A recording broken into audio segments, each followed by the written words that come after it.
me first start by thanking my friend from Massachusetts, Mr. Auchincloss, for recognizing a problem that I've been focused on for the last five or so years. The dearth, and my colleagues have heard me talk about this for several Congresses now, the dearth of de novo bank charters and the decline in competition through consolidation, as my friend from Massachusetts has recognized. And I will support the gentleman's bill because he recognizes the problem that we've been seeing for quite some time. And while I plan to support the gentleman's bill as it seeks to address a shared goal that we have, I am not sure that another study is sufficient for the circumstances. To date, we have studies by the Fed, the FDIC, and other regulators already completed. And those studies have observed the dearth of de novo formation and identified the challenges facing underserved areas, including rural communities like those in my district. I'm happy to share with my friend from Massachusetts those completed studies that have been already done. I appreciate another study if we want another study, but we've got a lot of studies that are collecting dust on the shelves. I worry that another study would not be completed and published for another 18 months would merely serve to unnecessarily delay the solution to a very urgent and time-sensitive problem. I maintain we can do more. My bill, H.R. 2561, that I've introduced now for 2 consecutive Congresses, the Promoting Access to Capital and Underbanked Communities Act, provides a series of solutions to the problems that Mr. Auchincloss's bill wishes to study. It is a relatively straightforward bill that directs regulators to phase in capital requirements for de novo institutions, makes minor targeted regulatory adjustments to help underserved rural areas, and includes several other common sense provisions to promote bank access in unbanked communities.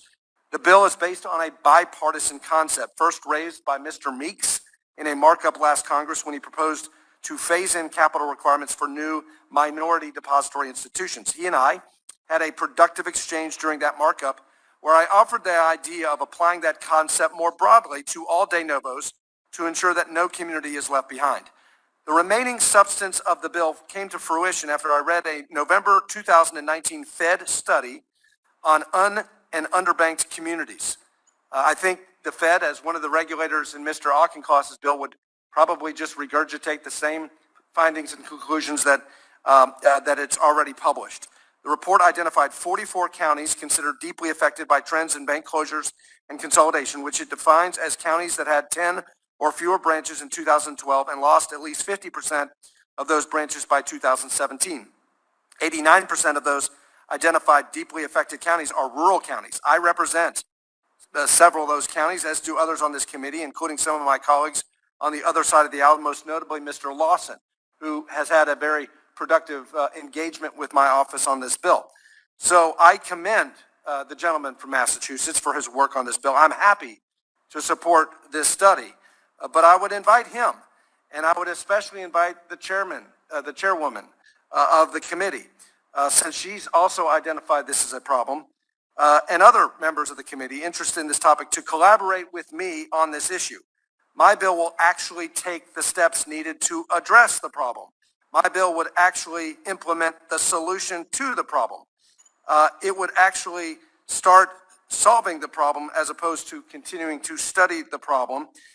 I ask for unanimous consent to insert in the record support for my bill, H.R. 2561, from the Independent Community Bankers of America and the American Bankers Association. And I'll read just one piece of that letter from the ICBA. The provisions above in my bill, the Barr bill, would provide more regulatory capital and lending flexibility, which will facilitate the creation of de novo banks, encourage investment in these banks, and promote their viability. Excessive regulation is a burden for all community banks, but it presents a special challenge for de novos that must dedicate their resources to establishing a foothold in their market and achieving viability.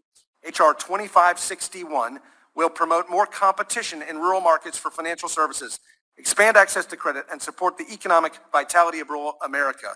And so I ask unanimous consent to insert in the record those letters of Without objection, such is the order. Thank you. And in conclusion, the gentleman from Massachusetts said not enough is being done. I wholeheartedly agree. I commend the gentleman from Massachusetts. Not enough is being done, so let's move on and actually implement the solution to the problem. And with that, I yield back.